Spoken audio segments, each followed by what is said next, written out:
Bonjour à tous, donc, je suis Daniel Irincan, j'ai fait ma carrière dans la recherche fondamentale avant de basculer dans un sujet un peu plus appliqué, la gestion des déchets nucléaires, violemment. Et j'ai fait beaucoup d'international, maintenant je suis à la retraite et je suis membre de l'Académie des technologies et c'est à ce titre que je vais vous présenter quelques résultats issus des rapports récents que nous avons publiés. Bonjour à tous, Jérôme Morat, donc Safran Innovation. Je suis ici pour vous parler d'hydrogène. Donc aujourd'hui, je suis responsable d'un programme hydrogène chez Safran. Et ma carrière, en fait, je l'ai faite au sein de la recherche chez Safran sur l'hydrogène, mais aussi sur les systèmes hybrides. Et pour la petite histoire, j'ai quand même fait un peu d'avionneur, puisque j'ai fait quand même 10 ans chez Dassault avant, pour faire des avions et pour savoir de quoi on parle. Merci beaucoup. Dans ces cas-là, on peut démarrer avec votre présentation, Daniel. Merci. Bien. Donc, je vais vous parler de l'utilisation des carburants durables pour décarboner l'aviation. Nous sommes Académie des technologies, donc on n'a pas regardé l'avion en tant que tel, mais le système énergétique autour de lui et les histoires de maturité technologique. Voilà les deux rapports, vous avez des liens. Voilà. Alors la première chose à bien comprendre, parce que ça va faire vraiment la différence avec l'exposé qui va suivre de M. Morat, c'est que dans mon exposé, on va regarder l'économie circulaire du carbone. Une partie de la décarbonation passera par l'économie circulaire du carbone. Qu'est-ce que c'est l'économie circulaire du carbone? Vous voyez des avions, des camions, des bateaux, ils vont émettre autant de CO2 qu'avant, mais en utilisant un carburant qui aura préalablement capté le CO2 dans l'air, de telle sorte que le bilan est neutre. D'autres solutions, et M. Morat vous présenterait une solution hydrogène pur, vous n'émettez pas de CO2. Donc là, c'est une solution où on émet des CO2, mais le CO2 ayant été prélevé dans l'atmosphère avant, le bilan est neutre. Donc ça fera partie des solutions de manière générale, l'économie circulaire du carbone. Donc là, il y a des chiffres, on ne va pas les lire, mais c'est juste, j'ai vu quelque part dans la préparation qu'il y avait des questions sur est-ce que l'Europe fait quelque chose, etc. Alors l'Europe, son outil, c'est le règlement. Aux États-Unis, l'outil, c'est les milliards de dollars. Mais les deux ont vocation à converger. C'est-à-dire que si vous êtes prescriptif, alors à ce moment-là, l'ensemble des acteurs industriels, étatiques, doivent s'aligner. Et donc, la bonne nouvelle, c'est que, et c'est pas vieux, ça date d'octobre 2023, le Conseil européen, le Parlement européen ont voté un règlement à la fois pour l'aviation et pour le maritime, et ces règlements prévoient des taux d'incorporation des carburants durables dans les avions. Et vous voyez juste, si vous regardez la dernière ligne, vous voyez ce chiffre de 70%. Donc la volonté est là, le réglementaire est là, il reste juste une petite question, est-ce que c'est faisable? Donc là, ces chiffres, ils expriment une très forte accélération. Ça, c'est déjà un premier problème. Est-ce qu'on aura assez de temps pour atteindre ces performances-là? Donc c'est un problème de cinétique. Et puis ces chiffres, quand vous les traduisez en millions de tonnes de carburant ou en térawattheure, quelle que soit l'unité, eh bien, on se rend compte que ça correspond à une quantité considérable d'énergie. Donc voilà les deux défis qu'expriment ces chiffres. Donc, à bien avoir en tête, l'Europe, elle a choisi un cap, et ce cap est bon. La question, c'est, est-ce qu'on peut le faire? Et là, deux sujets. Est-ce qu'on va aller assez vite? Et est-ce qu'on aura assez d'énergie? Propre, évidemment, il faut de l'énergie propre. Alors, quand on commence à parler de carburant durable, la première chose qui vient en tête, c'est pourquoi on ne ferait pas des biocarburants? Et si j'avais fait cette présentation il y a 2-3 ans, j'aurais insisté sur le fait que c'est peut-être bien la bonne solution. En 2-3 ans de temps, l'atmosphère a complètement changé. On se rend compte de deux choses. D'abord, la biomasse, c'est une quantité limitée. Et quand on additionne toutes les demandes, on explose complètement le potentiel de biomasse. Mais on se rend compte aussi d'une chose, c'est que la biomasse, c'est un secteur infiniment compliqué. Vous voyez, dans le transparent, il y a marqué point de vigilance, c'est un euphémisme diplomatique. En fait, déjà, on a pris conscience qu'on ne veut pas être en compétition entre faire voler un avion et manger. Donc déjà, il y a une priorité à donner à l'agriculture, etc. Mais il y a des sujets beaucoup plus compliqués que ça, c'est la biodiversité, la déforestation, etc. Il y a des tas d'effets pervers dans le fait de vouloir tirer un maximum de rendement de la terre à travers la biomasse pour faire fonctionner nos machines. L'un dans l'autre, on voit que c'est une solution importante parce qu'elle est facile, La biomasse apporte le carbone et l'hydrogène en même temps dont on a besoin dans un carburant. C'est une solution facile, donc on va démarrer avec ça. Elle restera pérenne, mais elle sera limitée. Et nous avons estimé dans notre étude que peut-être une vingtaine de % du besoin pourrait être satisfait avec de la biomasse. Si on arrive en limite de biomasse, comment peut-on faire des carburants? Il nous faut de l'électricité. Il faut déjà apporter de l'énergie. Un carburant, c'est un vecteur énergétique. Il faut trouver cette énergie quelque part, on va la chercher dans l'électricité et elle-même, vous voyez que ça renvoie en domino le problème. D'où vient cette électricité? Et cette électricité, il faut qu'en plus, elle soit quantitativement en volume important. Mais je voudrais vous alerter sur un point qui est peu pris en compte, c'est que ce n'est pas n'importe quelle électricité qu'on veut, c'est une électricité très propre. Et là, en haut du transparent, voilà, je vous invite quand même à regarder quelques chiffres, c'est que si on veut que le carburant que vous mettez dans un avion soit 10 fois moins émetteur que le carburant fossile, ce qui est un bon objectif. On ne va pas payer des tas de milliards pour faire un truc qui est un peu mieux que le fossile. Il faut qu'il soit 10 fois meilleur. Et bien à ce moment-là, il faut que votre électricité, elle embarque une charge de CO2, ce qu'on appelle une empreinte carbone, de 20 grammes de CO2 par kilowattheure. Alors le chiffre ne vous parle pas, il n'a aucune raison de vous parler, mais il faut le comparer à des choses. En France, dans la production, il y a des complexités derrière ça, on est plutôt à 30-50. En Europe, en moyenne, on est un peu en dessous de 300. En Allemagne, on est à plus de 400. Donc quand on parle du fait qu'il faut produire des carburants de synthèse avec de l'électricité propre, vous voyez que ce n'est pas un détail. Ça veut dire que pour la plupart des pays européens, il faut révolutionner d'abord leur mix électrique, avant qu'ils puissent s'autoriser à produire des carburants de synthèse. Alors, en rouge, un message, c'est que la France a une situation paradoxale dans tout ça, parce qu'on a un mix électrique qui est déjà décarboné. Donc, quelque part, on est les mieux placés pour jouer ce jeu-là. Mais si vous regardez tous les débats européens, les règlements, et y compris les procès faits à la France, je vous informe que nous sommes les derniers de la classe, en étant les meilleurs en bas carbone, tout simplement parce que l'Europe a développé un référentiel très axé sur les renouvelables et que ça ne prend pas en compte, évidemment, tout le bénéfice qu'apporte le nucléaire. Mais stratégiquement, pour l'avenir, on est un pays qui est très bien placé, avec un socle d'électricité bas carbone qui est important. Alors, cette planche, elle est compliquée, mais elle reflète le deuxième sujet que nous avons adressé. Donc le premier, c'est quid des intrants? Comment je peux faire mes carburants à partir de quoi? La biomasse, j'en ai parlé, oui, mais pas beaucoup. Et l'électricité bas carbone, eh ben, il va falloir augmenter beaucoup la production d'électricité bas carbone, ce qui est un challenge. Deuxième sujet, maintenant, deuxième famille de sujets, la technologie. Est-ce qu'on sait faire? Et la bonne nouvelle, oui, ça a même été inventé pendant la Deuxième Guerre mondiale. Donc voilà, c'est les Allemands pour faire justement voler des avions dans une situation de pénurie d'accès au pétrole, ben, ils ont développé des technologies pour faire des carburants de synthèse. Mais quand on regarde de près, conceptuellement, on a tout ça, on sait qu'on sait faire. Mais il y a quand même des défis, et ces défis, il faudra les résoudre dans les 10 ans, 20 ans qui viennent, pour pouvoir être à l'échelle du problème. Le premier défi, en haut à gauche, c'est le cœur de votre journée ici, c'est l'hydrogène. Est-ce qu'on sait produire de l'hydrogène? Donc je le rappelle, peut-être que mon collègue va vous le redire parce que c'est important, l'hydrogène n'est pas une source d'énergie, c'est un vecteur énergétique, et c'est en tant que tel qu'on en a besoin, c'est en tant que tel qu'il peut être une solution, il peut contribuer à résoudre le problème, c'est en tant que vecteur énergétique, c'est un réservoir d'énergie. Eh bien, il faut le produire massivement. Alors la bonne nouvelle, c'est que là, je pense qu'on est à peu près sur les bons rails. C'est-à-dire que les technologies, un certain type d'électrolyseurs existent, il y a des industriels, ça se développe. Le gouvernement a un plan hydrogène pour développer massivement ces électrolyseurs. Et pourquoi en haut à gauche, il y a ce diagramme un peu compliqué avec plusieurs solutions? C'est parce que pour l'hydrogène, il faut raisonner en portefeuille technologique. Il y a une technologie existante aujourd'hui et on peut démarrer et il n'y a aucune excuse de ne pas démarrer. Mais on n'est pas forcément satisfait de cette technologie. Donc il faut investir sur la technologie d'après. La technologie d'après, il y a un industriel en France, il y en a un autre en Allemagne qui fait ça, mais ce n'est pas encore des produits industriels sur étagère, c'est ce qu'on appelle l'électrolyse à haute température, peu importe ce que c'est, on n'a pas le temps de rentrer dans ces détails, mais ça économise 20% de l'électricité. 20%, c'est énorme. Pour faire 1 million de tonnes de carburant, votre facture à la fin de l'année, si vous êtes propriétaire de cette usine, ce sera 1 milliard d'euros. Donc vous économisez 20% là-dessus, vous voyez que ça compte.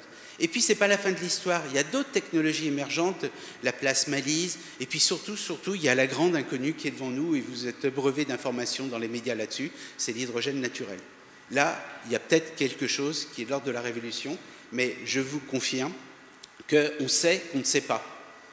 C'est-à-dire que ça existe, l'hydrogène naturel, il y a déjà des mesures, etc. Mais personne sur Terre ne peut vous dire si les stocks sont de telle ou telle ampleur.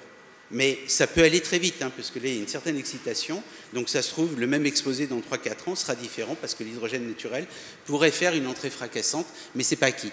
Alors, les autres sujets, l'électricité bas carbone en haut à droite, j'en ai déjà parlé. En bas à gauche, il y a un sujet avec les carburants durables. Un carburant, c'est quoi? C'est jamais qu'une chaîne de carbone et d'hydrogène. Donc il faut du carbone. Et le grand paradoxe, c'est qu'on est là parce qu'on a trop de carbone dans l'air, mais on a du mal à aller choper du carbone. Pourquoi? Parce que la densité du carbone dans l'air, c'est 400 ppm, donc il faut y arriver. Alors la biomasse fait ça très bien, elle fait ça avec la photosynthèse, rendement très très faible, mais comme la biomasse couvre la surface entière de la Terre, ça compte. Mais on a déjà traité le problème de la biomasse, c'est que c'est limité par rapport à nos besoins. Donc il va falloir développer des technologies de capture du CO2 dans l'atmosphère. On sait faire dans les fumées d'usine, parce que simplement c'est plus dense et la densité de CO2 est plus grande. Et le grand sujet, c'est de capter le carbone dans l'air, de le pomper. Et ça, on peut prendre le problème comme on veut, la décarbonation rendra cette activité industrielle obligatoire.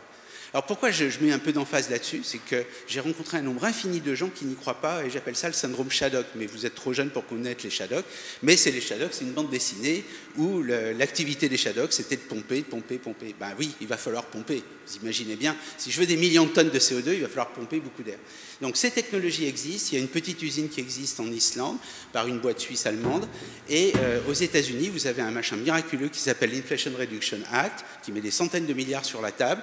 Et bien, il y a 1 milliard de dollars qui a été mis pour cette société suisse, et un autre milliard pour une société canadienne, parce que les Américains, leur truc, c'est qu'au lieu d'en débattre, je paye pour voir et on verra. Et c'est comme ça qu'ils prennent du leadership. Donc là, on a un vrai sujet France, parce qu'on n'a pas d'investissement aujourd'hui sur la capture du CO2 dans l'air. Le gros pavé en bas à droite, ce n'est pas une technologie, c'est l'intégration. Tout ça, c'est des systèmes complexes. Je pense qu'il y a des futurs ingénieurs parmi vous. Eh bien, il faut que des gens travaillent sur l'intégration. Quand bien même vous avez toutes les pièces sur étagère, vous avez un énorme sujet d'intégration. Et pourquoi? 5 minutes, c'est bon. Pourquoi? Parce que, je l'ai dit, ça consomme beaucoup d'électricité. Donc il y a un petit détail, c'est le rendement. Quel est le rendement qui me permet de transformer de l'électricité en énergie dans le carburant? Eh bien, au mieux, c'est 50%. Et ce au mieux nécessite qu'il y ait des décennies de travail. Pourquoi? Parce que comme ce n'est pas une affaire de labo, il n'y a pas d'autre solution que de faire une première usine, une deuxième usine, et à chaque fois vous optimisez, réoptimisez, et vous devez atteindre ce 50% ou 45%, mais pas vous contenter de moins. Parce qu'autrement, le pays n'aura pas assez d'électricité pour mettre là-dedans. Donc, je ne dis pas que ça va arriver, je dis que c'est un objectif de travail. Il y a beaucoup de gens pessimistes là-dessus. On n'en est plus au pessimisme, il faut des objectifs. Voilà. Là, il y a une cible, elle est claire, il faut un très bon rendement de conversion de l'électricité en carburant. Donc, regardons que la partie rouge, on n'a pas le temps de regarder plus. En fait, je redis ce que j'ai dit en introduction, quand on regarde de près, on a un énorme sujet de cinétique. Ne nous trompons pas, la cinétique, ce n'est pas lié au fait que c'est compliqué, c'est lié au fait qu'on a procrastiné beaucoup trop longtemps. Donc on a une cible en 2050 qui est claire et effectivement elle est assez peu négociable, hein. Il faut y arriver. Mais c'est dans 25 ans quoi à peu près. Et là je vous parle de mettre en place une grosse industrie. Donc quand bien même vous êtes un investisseur, vous disposez des milliards, vous avez décidé de le faire, il faut faire une première installation, il faut apprendre, améliorer, faire la deuxième, etc. Puis construire une installation comme ça, c'est pas loin de 10 ans. Donc on a un énorme problème de cinétique. Voilà, donc je conclus en disant qu'il est souhaitable, et même j'avais fait une dernière version que j'ai envoyée, mais elle n'a pas été changée, mais ce n'est pas grave du tout, j'ai remplacé le mot souhaitable par nécessaire. Et ce n'est pas innocent, il est nécessaire d'investir en France dans la production de carburant durable. Donc juste en conclusion, d'abord parce qu'il y a des règles du jeu qui nous disent que c'est impératif pour l'aviation et le maritime. Ensuite, parce qu'on a un vrai problème de sécurité énergétique, et il n'y aura pas de l'hydrogène partout dans le monde disponible que pour la France. Il y a la Chine, il y a les États-Unis, il y a un énorme problème de compétition géostratégique pour tous les sites de production à l'étranger, donc il faut être capable d'investir chez soi. Il faut réindustrialiser, derrière la réindustrialisation, il y a des emplois de haute valeur, il y a de la valeur ajoutée mise dans les territoires. Et puis, bien sûr, il y a un enjeu de balance commerciale. Donc, ce sera compliqué, ce sera difficile, ce sera beaucoup plus cher que de se ramasser et de ramasser de l'énergie dans un trou dans le sol. Il ne faut pas se leurrer, ça ne peut pas coûter le même prix. Mais les efforts à faire pour décarboner l'aviation sont du même niveau que les efforts qui sont nécessaires pour décarboner toute la société. Ce que je vous ai montré là, on l'a regardé presque, nous, Académie des technologies, plus comme un exemple de décarbonation que parce qu'il y avait un point singulier. Ce que je vous ai dit là recoupe beaucoup de choses qu'on pourrait dire pour la décarbonisation de la société dans son ensemble. Merci beaucoup. Merci beaucoup. Avec un excellent respect du temps, merci. Alors c'est la petite flèche. C'est les petites flèches. Ouais. Du coup, on va passer à la deuxième présentation, côté Safran. Ok. Je vais faire le même, je ferai signe au bout de 5 minutes. Hop, c'est bon. Ok, donc en fait là on va regarder juste une petite fenêtre parce que là je vais vraiment repasser sur de la technologie, je vais vous parler vraiment des avions à hydrogène. Donc évidemment ça va être vraiment très réduit comme périmètre par rapport à ce que vous avez entendu, je pense, depuis ce matin.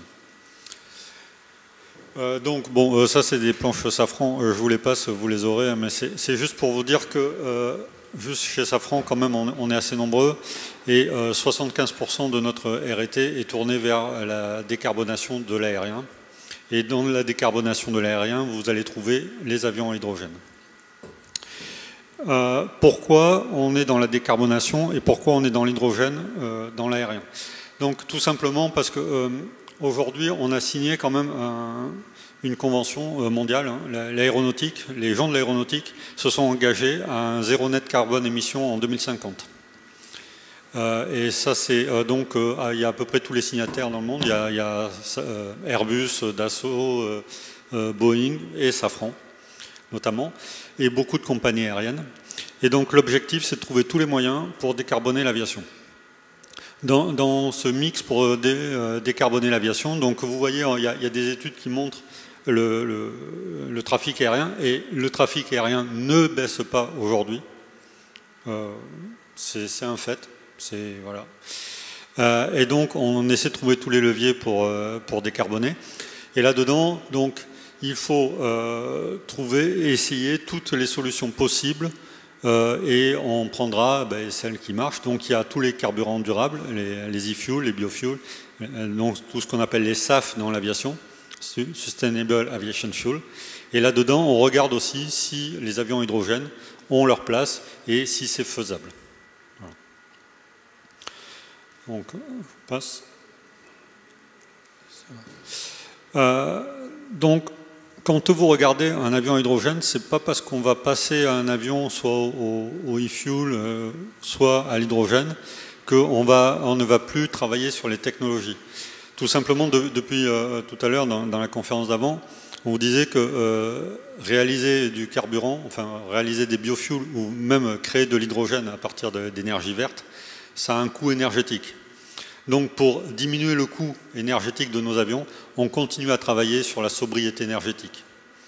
Donc la sobriété énergétique de nos avions est un nécessaire, on va dire, en plus de travailler sur la compatibilité avec les SAF ou l'hydrogène. Voilà. Donc là, vous avez deux exemples de piliers pour la sobriété énergétique. Donc c'est le moteur RISE, donc c'est vraiment des configurations de moteurs disruptives pour les avions du futur. Et en plus, on travaille aussi sur l'hybridation, telle que vous pouvez la trouver dans les voitures. Hein. C'est à plus grande échelle, c'est avec des tonnes de batterie, mais il y a aussi l'hybridation. Et ensuite, au milieu de tout ça, on regarde les avions à hydrogène. Hop. Donc, il faut savoir que, là, juste, c'est pour faire le lien avec ce que vous avez vu avant et ce que vous verrez après, puisque Nicolas va vous représenter ça aussi également, c'est que, quels que soient les SAF que l'on va faire ou l'hydrogène dont on va parler, on a besoin d'hydrogène. Voilà, ça c'est juste pour vous remettre en tête à chaque fois. N'oubliez pas que aujourd'hui, la biomasse est très limitée, donc quand on parle de SAF, on parle d'hydrogène. Après, la grande question, c'est est-ce qu'on peut faire des SAF qui vont dans les avions actuels? Est-ce qu'on doit modifier les avions? Ou est-ce qu'on doit aller jusqu'au bout de la chaîne? Donc quand on parle de la chaîne, puisque un carburant c'est une chaîne carbonée plus hydrogène, mais plus on est léger, mais plus on enlève de carbone, et à la fin on trouve l'hydrogène. Il y a quand même beaucoup de problèmes sur l'hydrogène aujourd'hui pour l'utiliser dans l'aviation. Mais sans vous dévoiler la fin, c'est que oui, un avion hydrogène, on est capable de le faire. Mais vous allez voir à quelles conditions. Donc juste pour le climat également, donc l'hydrogène dans un avion peut être utilisé de deux façons. Soit on le brûle, soit on utilise des piles à combustible. Et donc ensuite on a évidemment un système électrique, un moteur électrique et ensuite une hélice. Et on recrée de la poussée grâce à des moteurs électriques.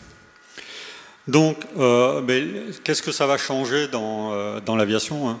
Donc si on utilise de l'hydrogène, évidemment, donc on n'émet plus de CO2, ça c'est clair. Par contre, il faut voir que c'est pas neutre quand même d'utiliser soit des SAF, soit de l'hydrogène. Puisque quand vous avez le deuxième effet, donc c'est comme la combustion, là c'est sur la combustion. Sur la combustion, on n'a plus de suie dû au carburant, puisque c'est de l'hydrogène. Par contre, il nous reste de la vapeur d'eau.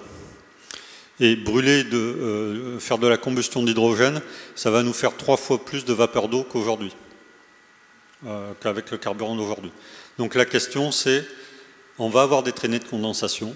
On en a déjà, hein, c'est un autre effet de l'aviation, les traînées de condensation, donc les grands nuages qui se développent derrière les avions et qui peuvent rester dans l'atmosphère, qui peuvent se condenser et se transformer en cirrus.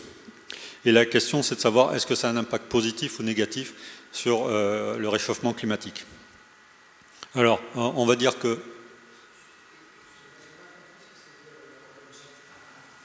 le Jet A1, c'est le nom du carburant aéronautique aujourd'hui.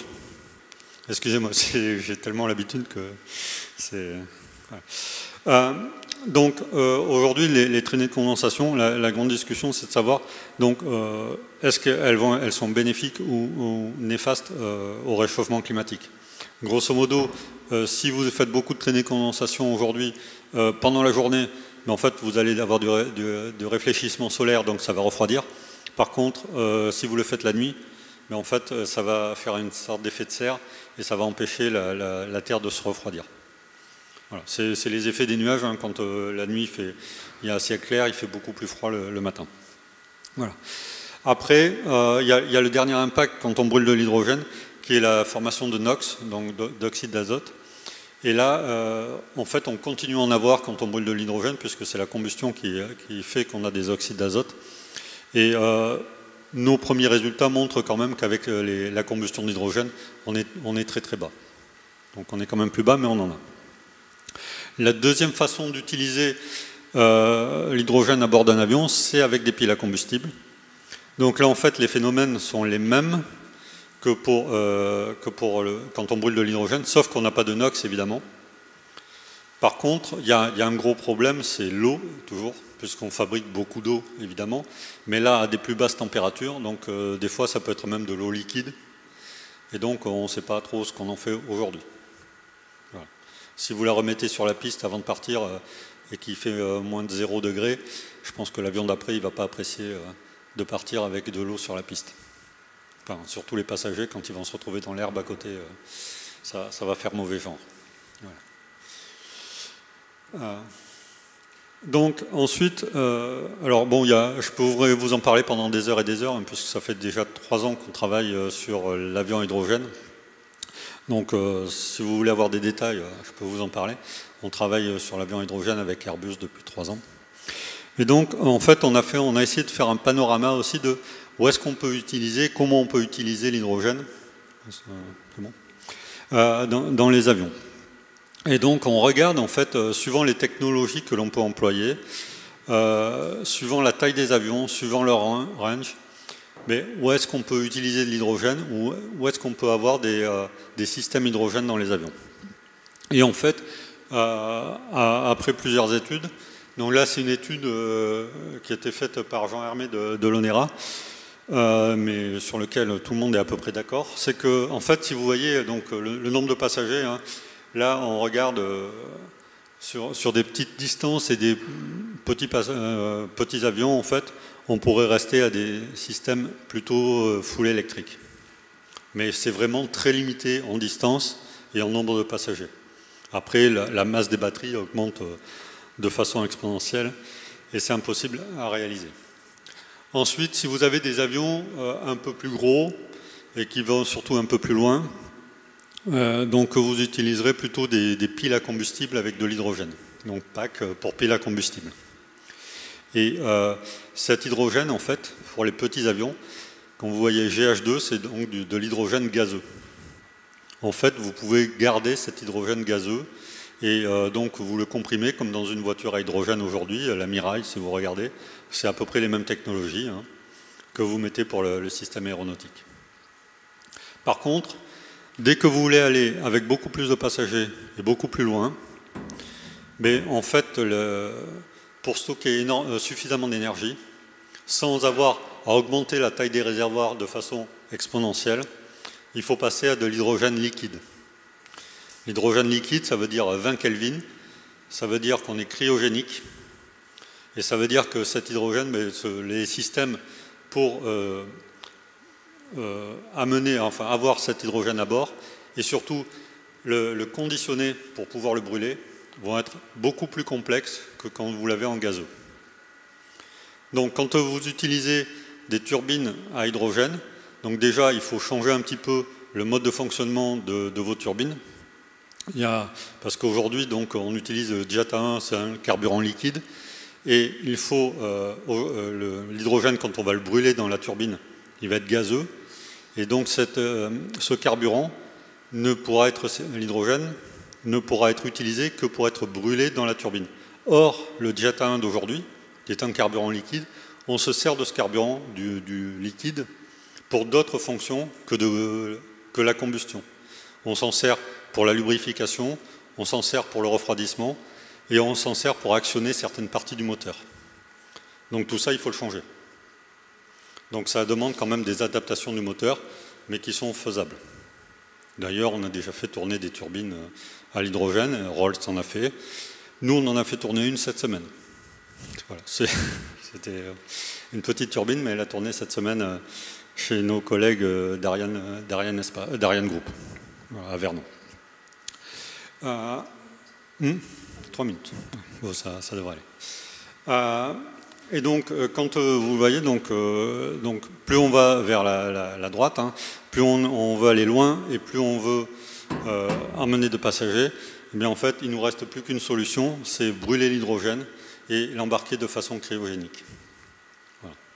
Alors, et même dans cette vision qui est quand même à terminaison, on pense qu'en 2050, malgré tout, même pour les gros avions, on n'arrivera pas à faire des avions à hydrogène qui arrivent à avoir 300 ou 400 passagers.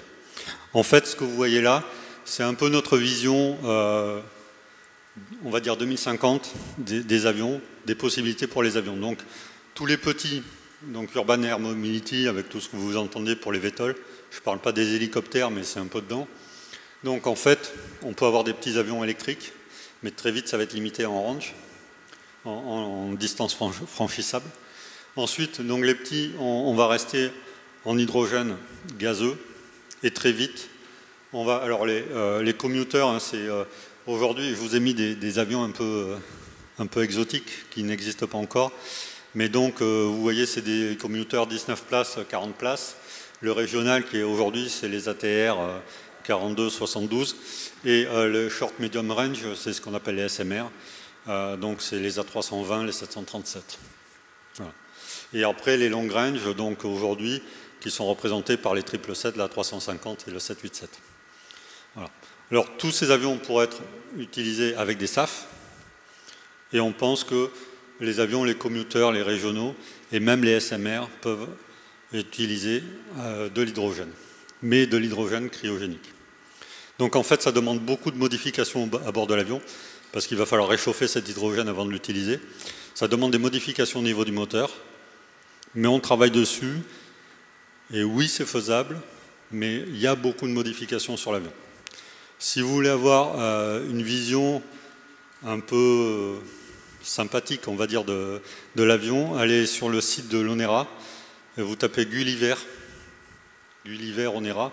Ils ont fait un concept d'avion hydrogène, où en fait vous voyez l'avion avec plein de hublots à l'avant, et toute une partie à l'arrière, où il n'y a plus de hublots, en fait, c'est les réservoirs hydrogène qu'on ne peut plus placer dans les ailes qui sont à l'arrière. Voilà. Donc voilà, je m'arrête là parce que je ne vais pas vous faire le topo sur les systèmes avions, mais si vous voulez plus de détails, je serai à votre disposition. Merci. Merci beaucoup. Je vais vous inviter tous les deux du coup à revenir par ici, puis c'est moi cette fois-ci qui vais me lever et me balader même dans les rangs. Alors, est-ce que vous avez des questions du coup pour nos intervenants? Je commence à gauche.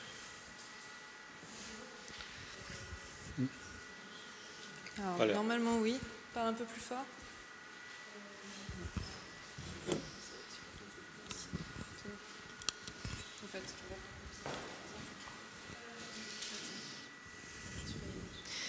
Bonjour.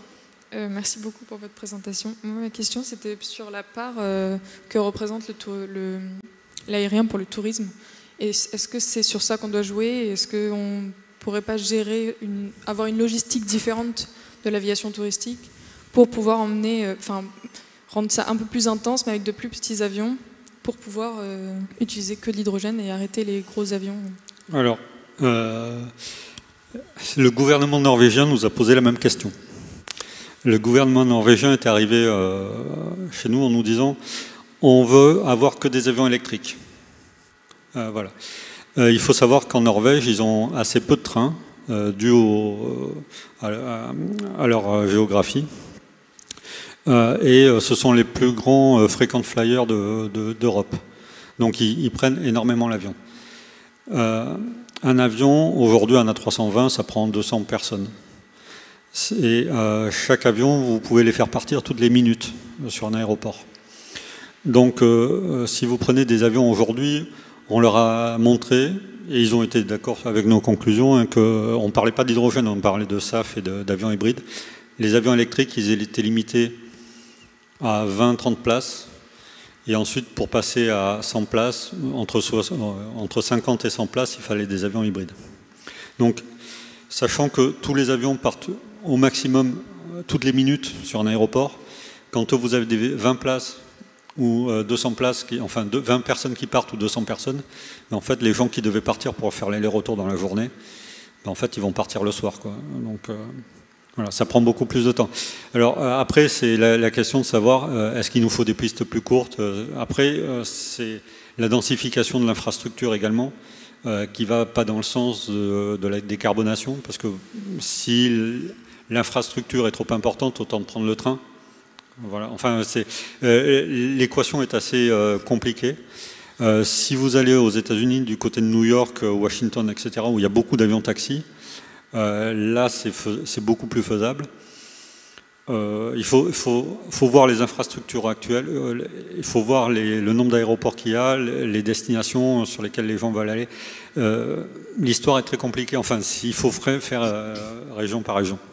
Et puis un complément, je ne vois absolument pas où serait le gain en énergie. C'est remplacer des gros porteurs par des petits avions.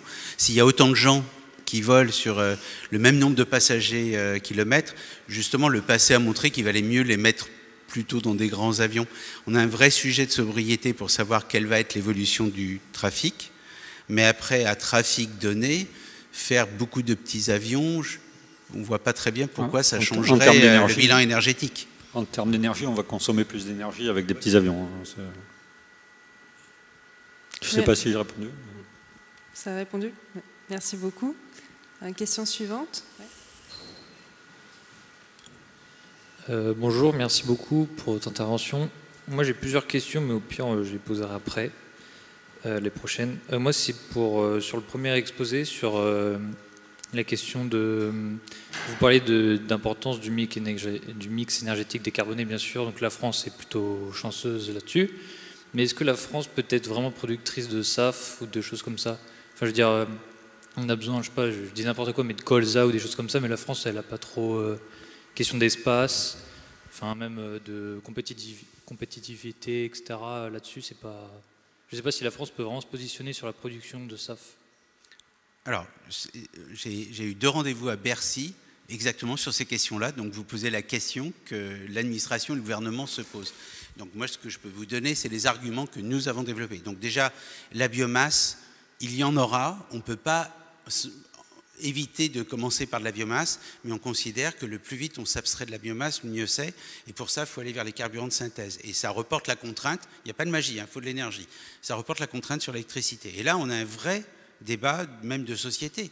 C'est combien d'éoliennes on veut en France, combien de réacteurs nucléaires, etc. La chance que l'on a, c'est que notre point de départ est objectivement bien meilleur que celui de nos voisins.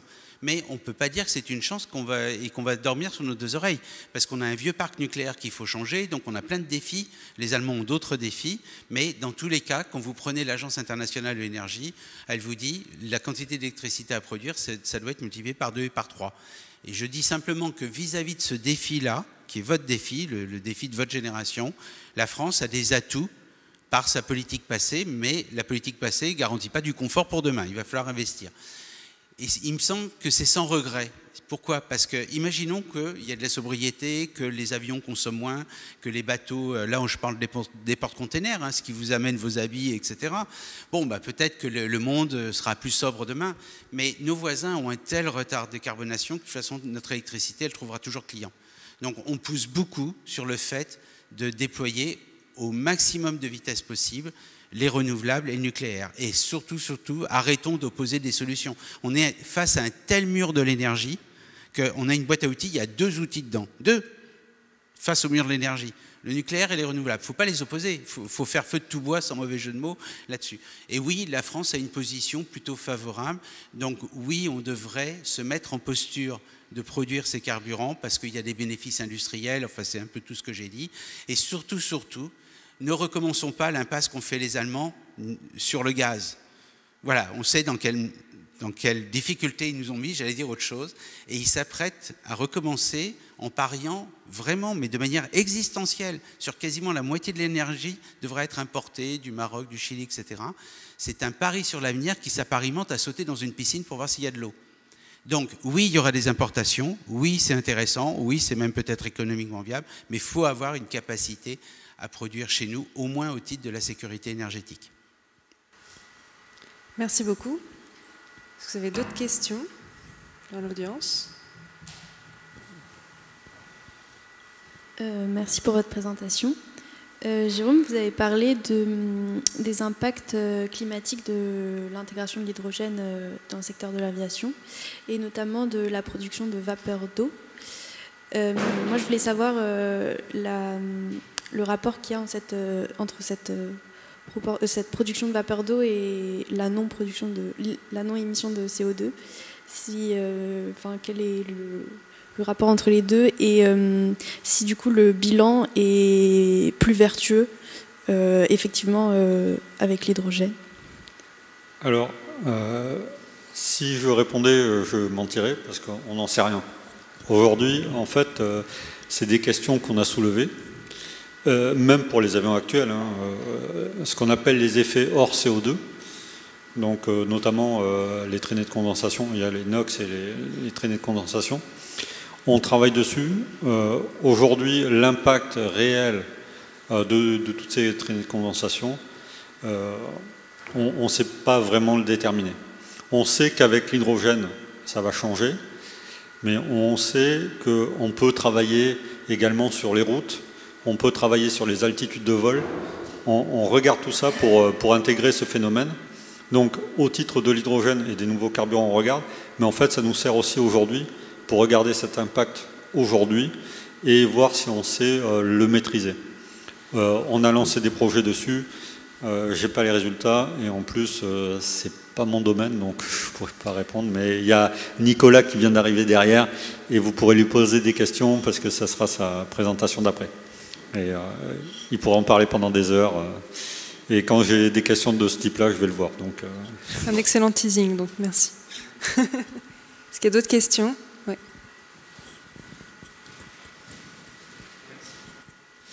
Bonjour, merci pour votre présentation. Pour revenir sur la question précédente, donc vous avez dit que vous n'avez pas encore la réponse, mais s'il s'avérait que les résultats montrent que c'est plus problématique la vapeur d'eau que ce que ça fait gagner en réduction d'émissions de CO2, est-ce que vous seriez prêt du coup à arrêter complètement le développement de cette technologie, malgré tout ce qui a déjà été investi dedans? Non, tout simplement parce qu'on regarde aussi à capter la vapeur d'eau. On sait que si c'est problématique, on s'est engagé de toute façon à la neutralité carbone. Mais la neutralité carbone, en fait, derrière ça, c'est vraiment le réchauffement climatique. Donc, on a déjà conscience de ce problème-là. On a commencé à regarder, mais là, c'est pour au cas où, de la captation de vapeur d'eau en sortie de tuyère. Voilà. Donc, non, on n'est pas prêt à arrêter l'aérien, mais en tout cas, on n'est pas prêt à mettre quelque chose sur le marché qui ira dans le sens du problème climatique. Ça, c'est clair. Voilà. Je vais continuer côté élève, pardon, mais on a le temps pour, je pense, encore 3-4 questions. Bonjour, merci pour vos présentations. Moi, j'ai une question d'ordre un peu plus technique. Au niveau, l'hydrogène, c'est un petit atome. Donc, au niveau de l'influence sur les matériaux, par exemple, là, une turbine avec le carburant actuel est changée au bout de combien de temps? Et avec l'hydrogène, elle serait, combien de vols elle durerait si c'est plus intense, plus important ou moins important? Et aussi la question de si c'est beaucoup moins durable, la pénurie de matériaux quand même qui est en train de toucher un peu le monde, comment vous gérez tout ça? Oula, c'est une question assez vaste. Alors, sur les matériaux, oui, on regarde. Déjà, les turbines sont dimensionnées au cycle, souvent, et pas au temps, puisque ce qui est important, c'est les températures, notamment au décollage. Donc là, on regarde à réduire ces températures-là, notamment avec l'hybridation. Voilà. L'hydrogène va impacter ces températures de turbine, évidemment, puisqu'on va brûler un peu plus chaud. Enfin, le delta de température va être plus important. Donc, normalement, ça va être plus chaud. Il y a beaucoup plus d'eau, donc il y a un impact sur les matériaux. L'objectif, de toute façon, si on veut utiliser des avions à hydrogène, il ne faudra pas d'impact sur la flotte et sur l'utilisation ou la rentabilité de la flotte. On ne se fait pas d'idée, hein, on travaille pour une industrie, donc les avionneurs et surtout les compagnies aériennes, leur objectif c'est quand même faire de l'argent. Il y a un moment, si vous voulez voler, voilà, il faut être rentable.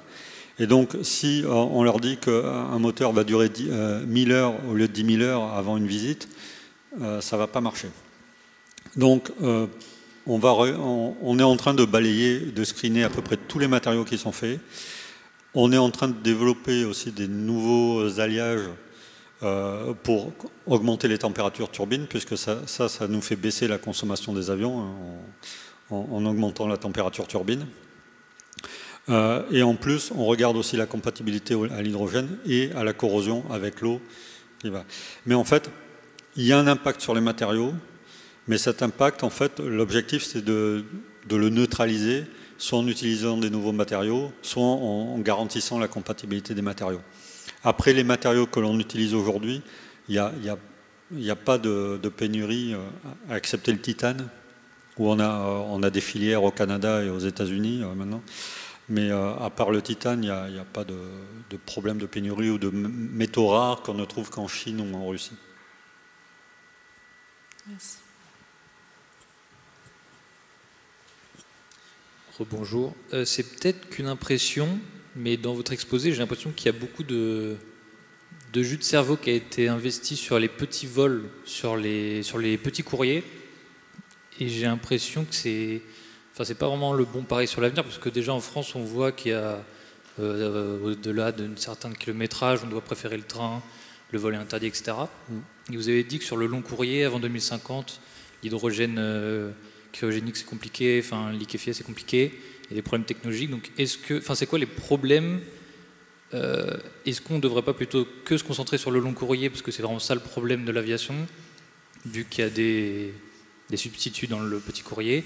Et est-ce que c'est que des problèmes humains ou technologiques ou de réglementation européenne ou d'argent? Alors, ce n'est pas un problème d'argent, c'est un problème de technologie. Du jus de cerveau, il y en a beaucoup. Alors, faut savoir que les émissions de CO2 dans l'aérien, plus de 80% des émissions de CO2 de l'aérien sont dues à des vols de plus de 1500 km. Donc oui, on pourrait se dire qu'il faut travailler que sur les longs courriers, alors à 320 et au-delà, et qu'on résoudrait pratiquement, enfin 80% de notre problème.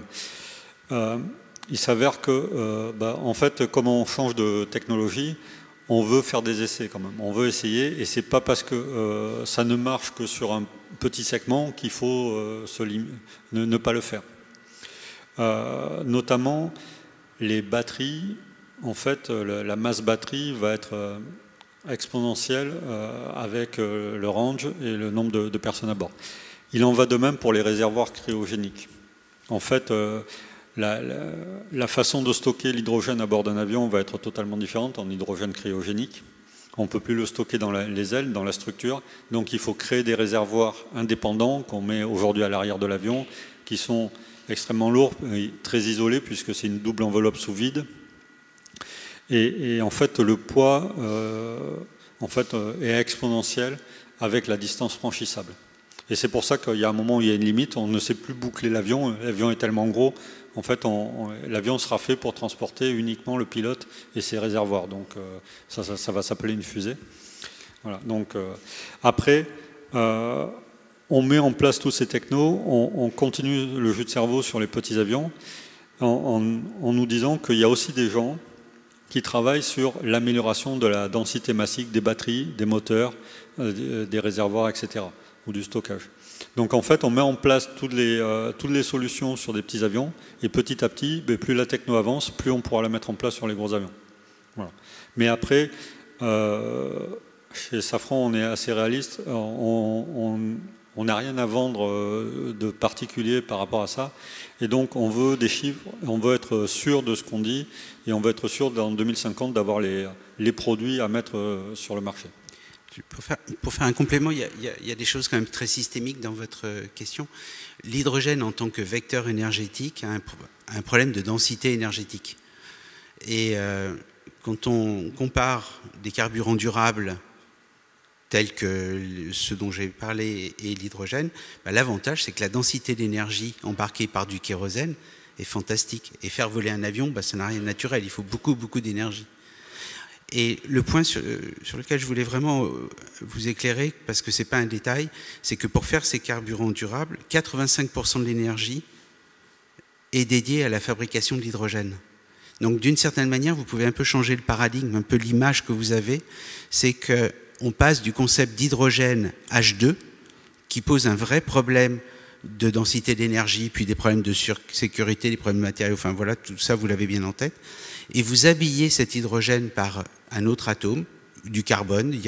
Pour le maritime, ils envisagent aussi de mettre de l'azote, du NH3, et votre vecteur énergétique reste une molécule énergétique qui embarque beaucoup d'énergie, mais elle a des propriétés physico-chimiques qui la rendent apte à être utilisée dans des moyens de transport, comme l'aviation, qui est quand même où le niveau d'exigence est à peu près au maximum. Donc finalement, le carburant durable, c'est un hydrogène habillé. Bon, il est habillé de carbone qu'il faut avoir préalablement pris pour éviter d'en rajouter. Ça, c'est ce que je vous ai expliqué sur l'économie circulaire. Mais du point de vue vraiment énergétique, l'enjeu du carburant durable, c'est la densité d'énergie. En gros, il faut du kérosène. Et 85% de cette énergie, ça consiste à faire de l'hydrogène. Donc d'une certaine manière, on est toujours sur de l'hydrogène. Mais en l'habillant d'un autre atome, on le rend beaucoup plus facile à utiliser. Et il présente l'immense avantage de ne pas nécessiter de révolutionner les aéroports, ni les avions, etc. Voilà. Donc l'avenir se fera dans un équilibre entre toutes ces considérations. Mais il y a un vrai sujet de principe, en amont, je dirais presque, de la technologie, c'est les propriétés physico-chimiques de l'hydrogène H2 par rapport à de l'hydrogène habillé. Alors, effectivement, tout à fait d'accord. Alors pourquoi, en disant ça, on regarde les avions hydrogène?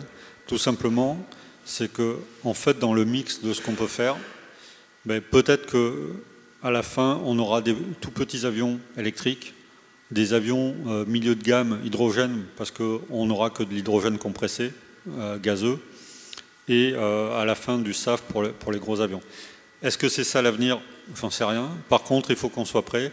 On regarde à peu près toutes les technologies et tout ce qu'on emmagasine en R&T aujourd'hui sur la sobriété, sur la façon d'utiliser ou de conditionner un nouveau carburant à bord, de toute façon, ce n'est pas perdu.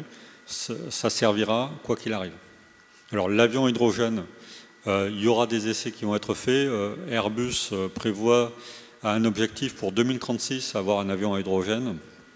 2036, 2035. Est-ce qu'on va y arriver? Je ne sais pas. Fonctionnellement, de façon globale, on sait faire un avion hydrogène. Est-ce qu'on saura l'opérer? C'est une autre question. Mais on sera prêt. Merci beaucoup. Une dernière question, peut-être, je ne sais pas si vous aviez toujours... Oui, merci. Je voulais rebondir sur les biocarburants et la biomasse et vous poser une question pour savoir dans quelle mesure vous avez regardé les solutions au niveau des mers et océans.